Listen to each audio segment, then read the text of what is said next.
I am delighted to have the privilege of leading our nation in celebrating this milestone in our journey to national independence. According to the vision of our forefathers who fought for this country's freedom, independence was intended to bestow on us the gift of political as well as economic self-determination. This anniversary gives us the opportunity to gather as a family and reflect together on how we have fared over the course of 6 decades. It is clear that we have made undeniable progress on many fronts, and as a result, our nation has come a long way in the right direction. Before that first Jamuhuri Day, Kenya's sovereignty was exercised by an unelected foreign and colonial power for the benefit of an occupying minority. We have since matured from a single-party state to a competitive, multi-party democracy and a devolved system of governance with robust checks and balances under the Constitution that was ratified by the people of Kenya in the year 2010. Along with the maturity of our democracy, Kenya's institutions of governance have evolved significantly. Parliament, for example, is now, more than ever, an independent, assertive organ of government with its own calendar and its own budget. As a result of this autonomy, party positions on important national issues are much more clearly defined, and whenever circumstances and the national interest demand bipartisan engagement across the political divide is pursued in a structured manner. Proposals currently before Parliament on the enhancement of the autonomy of our county assemblies prove that our assemblies at the county level are also making encouraging progress in their maturation into independent watchdogs, policymakers, and representatives of people at our counties. Devolution is growing its roots deeper to connect with the soul and spirit of our nation. We have consistently allocated more resources and made them available on time, and supported measures to further empower county assemblies to become good stewards. Our political culture has also evolved considerably. We are now committed to making sure that at every election, our democratic competition is less about personalities and tribes and more about issues and the national interest. As a result, the last general election, which serves as a very solid beacon of this new direction, reflects the true will and confidence of the people of Kenya in democracy. Without the rule of law, ladies and gentlemen, our democracy falls short of serving us as a people. The judiciary, which is our nation's foremost anchor of the rule of law, continues to grow in its capacity to authoritatively discharge its constitutional mandate and make justice a right of every Kenyan. To provide effective and efficient services to the people, we have enhanced resources available to the judiciary, promoted respect for its independence, and submitted to its authority in order to deepen our credentials as a nation guided by the rule of law. To complete this framework of institutions designed to safeguard and promote constitutionalism and the rule of law, our constitutional commissions and independent offices have evolved to discharge their mandate in accordance with the Constitution and in the most constructive manner in support of good governance. The IEBC, Commission for Revenue Allocation, the Salaries Remuneration Commission, among many, have lived up to their constitutional expectations and Kenyans' aspirations. Today, there is much to celebrate about the strides we have made for the last 6 decades. The democratic credentials of our political culture are solid and our institutional maturity beyond any doubt. Fellow countrymen and women, 60 years ago, we certainly were far from where we are today. The progress we have made is undeniable. Our peers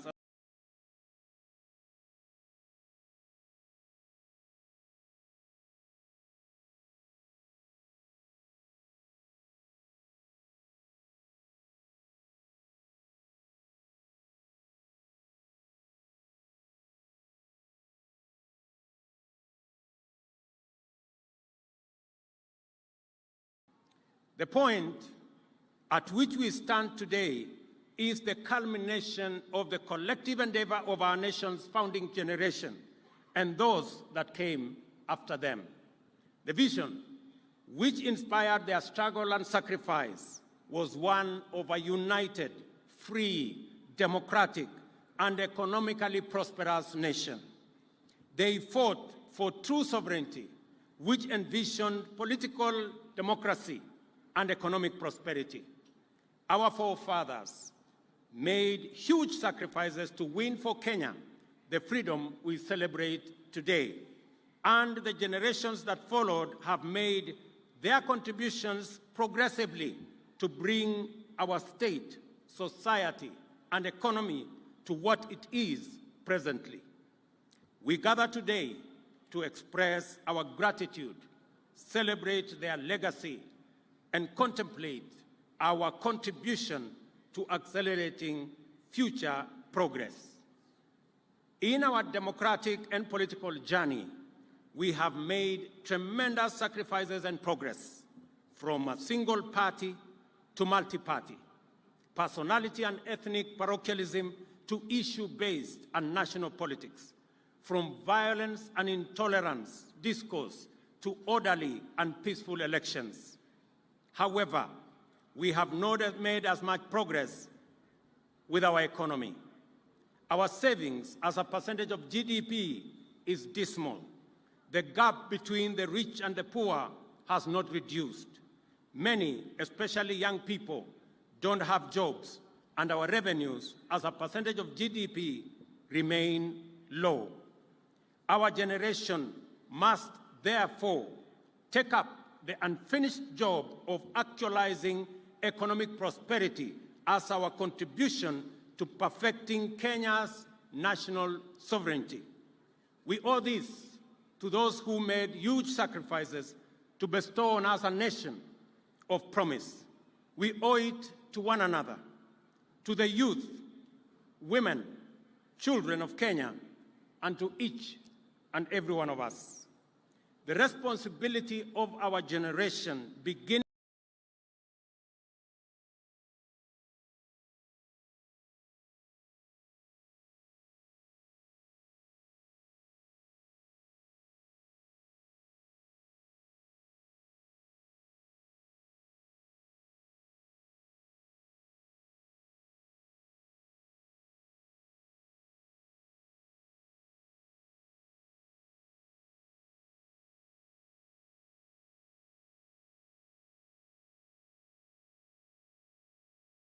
after September 2022, kingly undertaking for the past year.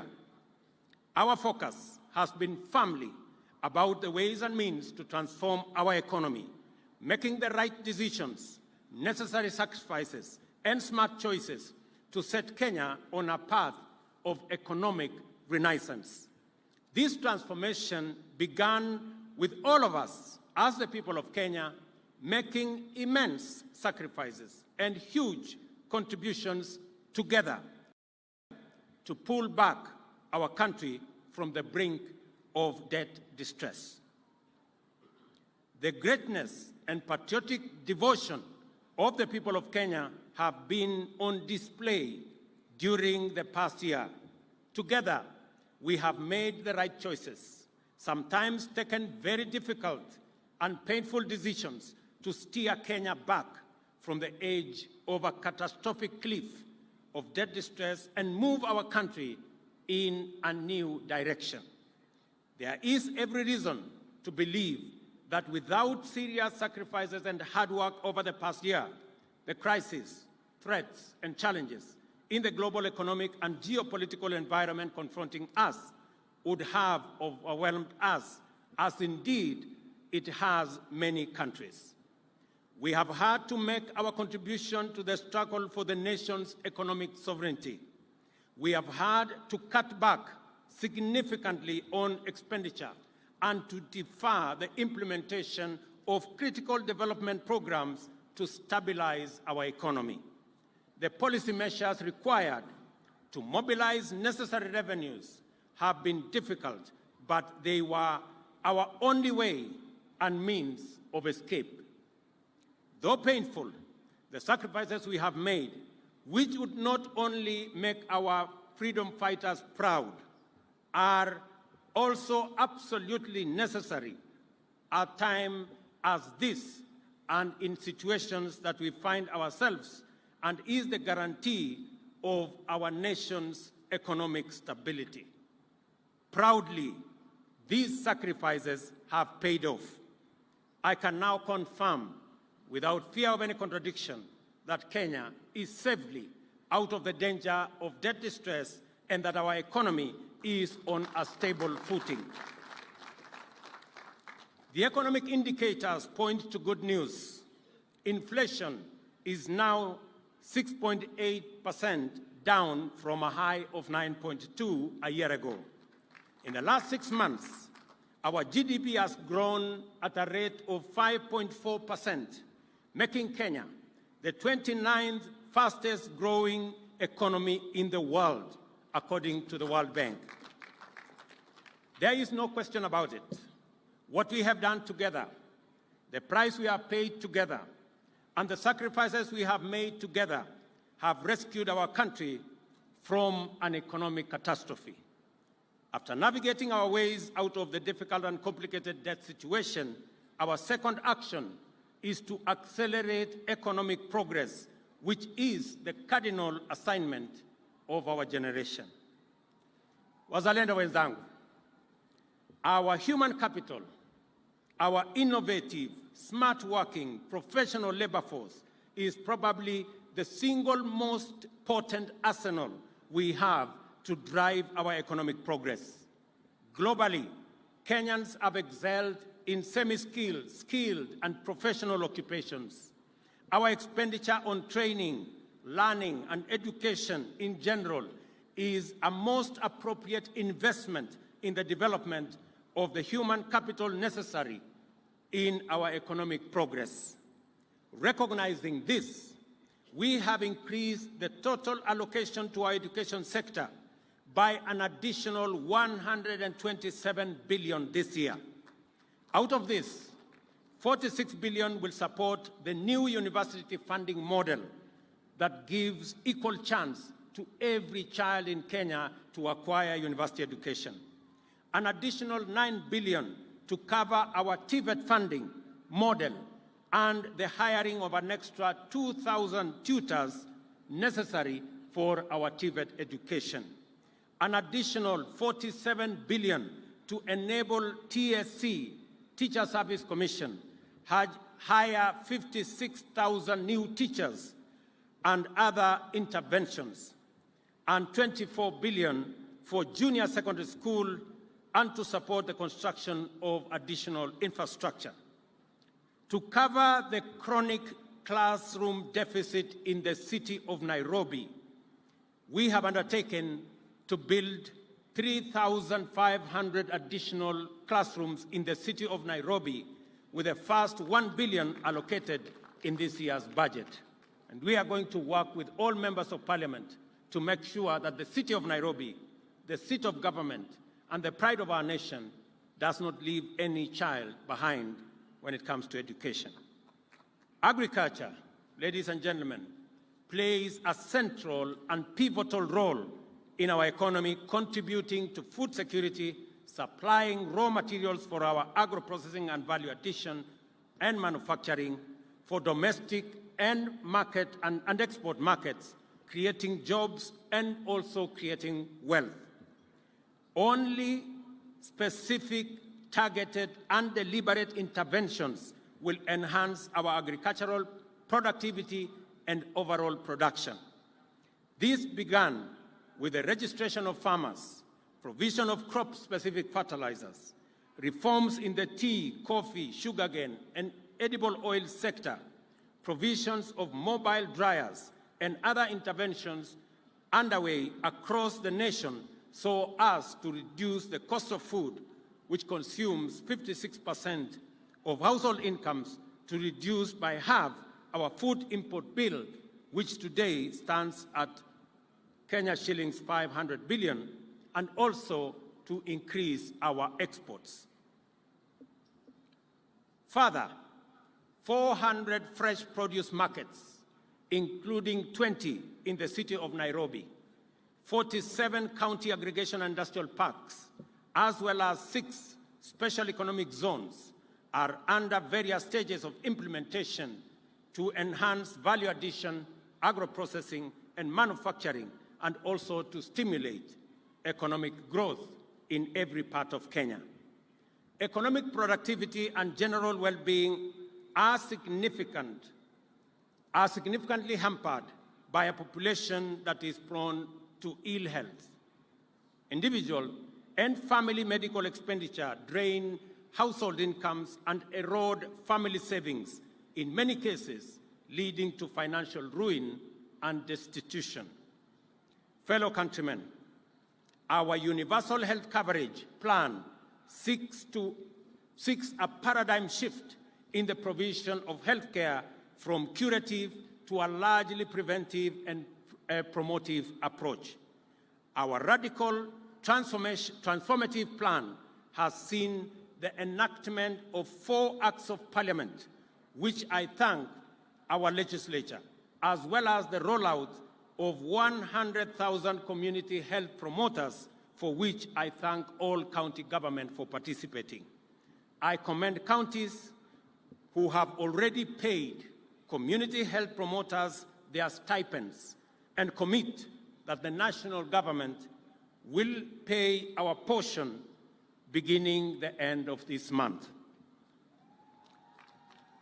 The laws we have enacted now provide a framework in the Emergency, Chronic, and Critical Illness Fund that will liberate the people of Kenya from the burden of catastrophic hospital bills in the treatment of conditions like cancer, diabetes, hypertension, and other critical and chronic conditions. Additionally, the new funding model that is fair, equitable, and progressive will see the government of Kenya, for the first time, pay the cost of health insurance for all vulnerable Kenyans who have no ability to pay. Those currently paying 500 will have their contributions reduced, with the least paying Kenya shillings 300. To enhance efficiency and eliminate pilferage in the healthcare system, the new digital law will underpin the digitization of the entire health service delivery framework. While empirical evidence, ladies and gentlemen, shows us that economic growth has the potential to create jobs, and the measures enumerated above will create opportunities for employment, these interventions on their own will not create the kind and scale of employment needed to deal with unemployment in Kenya today. For employment and job creation to be at the scale necessary to make a significant dent on our unemployment status, and deal effectively with prevailing challenges, our interventions must be ambitious and systematic, consistent and intentional, as well as deliberate and progressive. Kenyans, our housing program is fundamentally a massive, deliberate and systematic job creation mechanism. Apart from the thousands of direct employment opportunities in construction and associated services, the housing scheme directly supports the formal and informal manufacturing of materials, fixtures, fittings, and accessories required in construction. Those employed range from architects, engineers, quantity surveyors, site workers, artisans, fabricators, electricians, plumbers, and many more. The housing program is a bottom-up job creator. There are 33 active housing development sites already employing 120,000 people in various parts of the country. Another 31 sites are undergoing evaluation to begin construction next month. Other sites in various stages of design across the country. By next year, the entire country, in our estimation, will be a bustling construction site with housing projects proceeding in every county and every constituency. Our strategic focus is to construct hundreds of thousands of housing units while creating millions of jobs across Kenya. Remember, South Korea, Singapore, and Malaysia undertook these major housing works some 40 years ago, and that is why their economies, among many other factors, are ahead of us. Yesterday, ladies and gentlemen, I signed into law amendments to the National Government County Constituency Development Fund Act, which set out a framework to anchor the development of ICT hubs in each of the 1,450 wards in the country. I salute members of Parliament for the partnership to expand our digital superhighway infrastructure to provide training opportunities and create thousands of digital job opportunities for young people across Kenya. We are also rolling out